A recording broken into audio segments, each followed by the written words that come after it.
ట్రంప్కి. పాకిస్తాన్, భారత్ రెండింటి మధ్యన చైనా ఆడుతున్నటువంటి ఆటపైన నిన్న మన సైనిక దళాల అధిపతి స్పష్టంగా చెప్పారు. పాకిస్తాన్, చైనా భారత్ మీద ఇప్పటికీ పైనట్లే చెప్పినా వాళ్ళు చేయాల్సినవి చేస్తూనే ఉన్నారని. ఇంకోవైపు ఏమో చైనా విదేశాంగ మంత్రి వాణిజ్యపరంగా భారత్, చైనా కలిస్తేనే ప్రపంచానికి మంచిది, మనం కలిసి పనిచేద్దాం ఆర్థిక పరంగానే ఆయన ప్రపోజల్స్ పెట్టారు.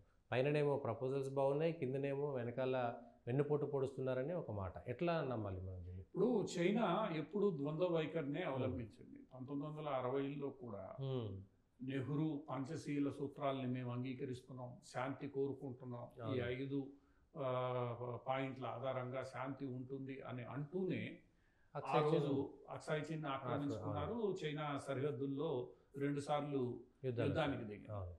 సో చైనా పరిస్థితి ఏంటంటే, చైనాకు కొంత సామ్రాజ్యకాంక్ష ఉంది. సరిహద్దుల్లో అన్ని సరిహద్దుల్ని తనకు అనుకూలంగా మలుచుకోవాలన్న భావన చైనాలో మొట్టమొదటి నుంచి ఉంది. అది భూ సరిహద్దులు కావచ్చు, సముద్రపు సరిహద్దులు కావచ్చు. అందుకని ఈ ఆగ్నేయ ఆసియా దేశాలు ఏవైతే ఉన్నాయో, తూర్పు ఆసియాలో ఉన్న దేశాలు ఏవైతే ఉన్నాయో, ఆ దేశాలతో ఈరోజు ఆ సౌత్ చైనా సీలో రోజు ఏదో ఒక గొడవ నడుస్తూనే ఉంటుంది. ఫిలిప్పీన్స్ లాంటి దేశాలతో, అన్ని దేశాలతో, ఫిలిప్పీన్స్ కావచ్చు, ఇండోనేషియా, మలేషియా, లేదా వియత్నాం, కంబోడియా, థాయిలాండ్, వీళ్ళందరితోనూ ఆ సౌత్ చైనా సీకి సంబంధించి గొడవ నడుస్తుంది. ఇక భూ సరిహద్దులు ఉన్నవి చైనాకి 2, అటు రష్యా, ఇటు ఇది. రష్యాతో కూడా ఈ తగాదాలు ఎప్పుడు నడుస్తూ ఉండేవి. ఆ కంపల్సరీ పరిస్థితుల్లో రష్యాతో కొంత భూ ల్యాండ్ బౌండరీకి సంబంధించి ఒక అగ్రిమెంట్కి వచ్చారు. ఇక మిగిలింది భారత్ వైపు.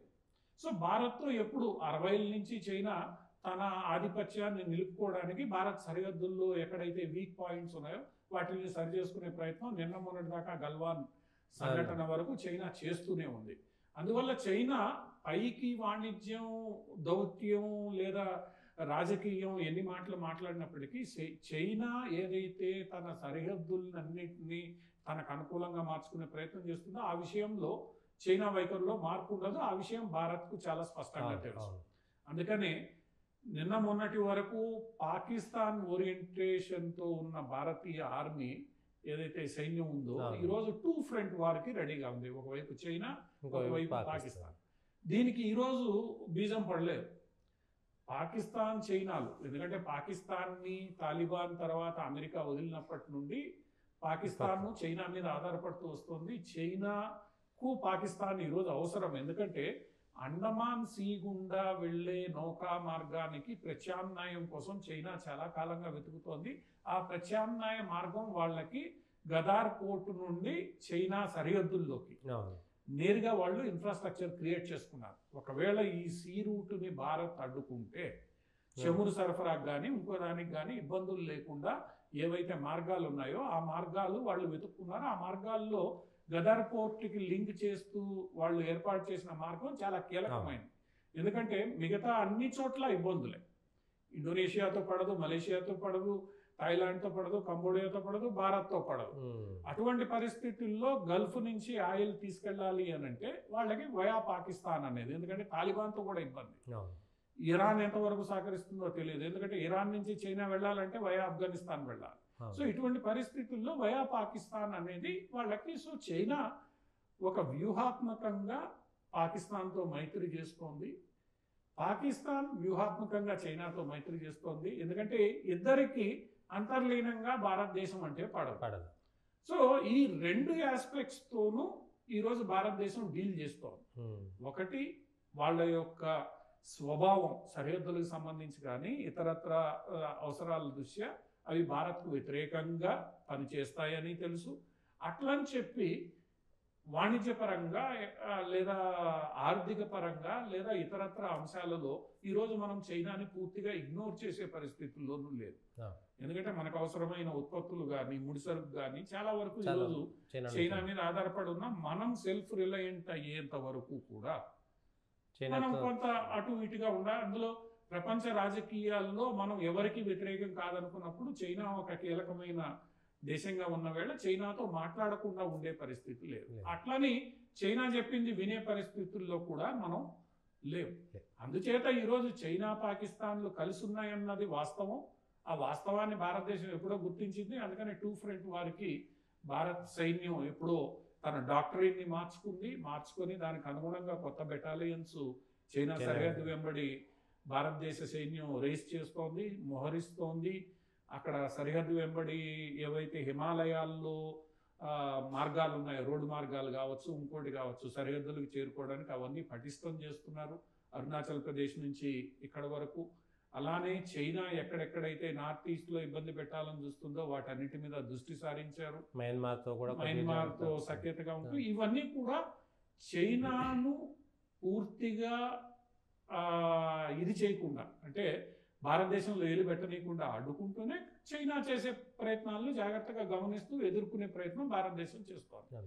పైకి కలిసి ఉండాలి, ఎందుకంటే చైనాకు కూడా అవసరం. చైనాకు అమెరికా చైనా మాట వినదు, రష్యా కూడా చైనా సంగతి తెలుసు, ఎందుకంటే రష్యా చైనాల మధ్యలో కూడా యుద్ధాలు జరిగాయి.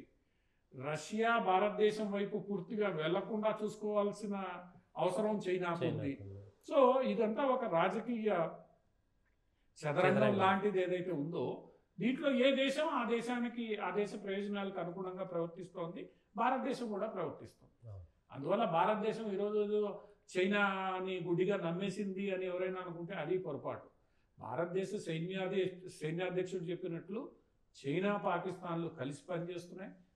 అవి రెండు కలిసి విమానాలను ప్రొడ్యూస్ చేస్తున్నాయి, అవి రెండు కలిసి సబ్మెరైన్లను ప్రొడ్యూస్ చేస్తున్నాయి, అవి రెండు చాలా సహాయ సహకారాలు అందిస్తున్నాయి, చాలా ఆర్థిక సహాయం పాకిస్తాన్కు చైనా నుండి వస్తోంది. ఇదంతా కూడా భారతదేశానికి తెలుసు, ఏం జరుగుతుందో గమనిస్తూ ఉన్నారు. అట్లని చెప్పి ఒక ప్రపంచంలో ఒక శక్తివంతమైన దేశం, అంటే కీలకమైన దేశం, శక్తివంతమైన దేశం అనేదానికన్నా కీలకమైన దేశంతో పూర్తిగా ఐసోలేషన్ లో కూడా ఉండే ఈరోజు మనం స్కోలో సభ్యులము, షాంఘాయ్ అదే మన ఇప్పుడు బ్రిక్స్ లో సభ్యులము, ఏషియన్ డెవలప్మెంట్ బ్యాంక్ లో మన వ్యక్తి దానికి చైర్మన్ గా ఉన్నాడు మొన్నటి దాకా కామత్. సో కలిసి పని చేయాల్సిన చోట కలిసి పనిచేస్తున్నాం, మన జాగ్రత్తలో మనం ఉంటాం. ఇది బేసిక్గా భారత్ చైనా పట్ల వ్యవహరిస్తున్న వైఖరి. ఆ వైఖరి భవిష్యత్తులో కూడా అలానే కొనసాగుతుంది. చైనాని పూర్తిగా నమ్మము, అట్లానే చైనాని వదిలే పరిస్థితి లేదు. ఎందుకంటే సరిహద్దులు అంటే గోడకి అటు ఇటు ఉన్న ఎవరైతే నేబర్స్ ఉన్నారో వాళ్ళని నువ్వు పూర్తిగా పక్కన పెట్టలేదు. ఎందుకంటే గోడ అవతల వాడు రోజు నిలబడి రాయి వేస్తూ ఉంటాడు. సో వాడు రాయి వేయకుండా చూసుకుంటేనే మన జాగ్రత్తలు మనం తీసుకోవాలి, మన సరిహద్దులు మనం కాపాడు. ఇది చైనాతో వ్యవహారం నడుస్తూనే ఉంటుంది. అది ఎప్పటిదాకా నడుస్తుంది? మన బౌండరీ చైనాతో ఏదైతే ఉందో అది ఫ్రీజ్ అయిన రోజు చైనా పాకిస్తాన్ ఏం చేసుకుంటుంది అన్నది తర్వాత విషయం. ఇక్కడ ఫ్రీజ్ అయిన రోజు ఈ సమస్యకి కొంతమేర శాశ్వత పరిష్కారం వస్తుంది. అది ఫ్రీజ్ కానివ్వకుండా అడ్డం పడుతోంది చైనా. చైనా కేవలం మన దేశంతోనే కాదు, థాయిలాండ్, మలేషియా, ఇండోనేషియా అందరితో, జపాన్, దక్షిణ కొరియా, తైవాన్, అంటే తన సరిహద్దుల్లో ఉన్న ప్రతి ఒక్కళ్ళతో చైనాకి తగాదాలు ఉంది. అందువల్ల ఏంటంటే అది చైనా నిర్ణయం తీసుకోవాలి, నేను అందరితో సెటిల్ చేసుకోవాలి పద్ధతిగా అని అనుకున్న వేళ ఈ సమస్యకు వస్తుంది. అది సెటిల్ చేసుకోవాలని అనుకున్నంత కాలం మన జాగ్రత్తలో మనం ఉంటాం, చేయాల్సింది చేస్తూనే ఉంటాం.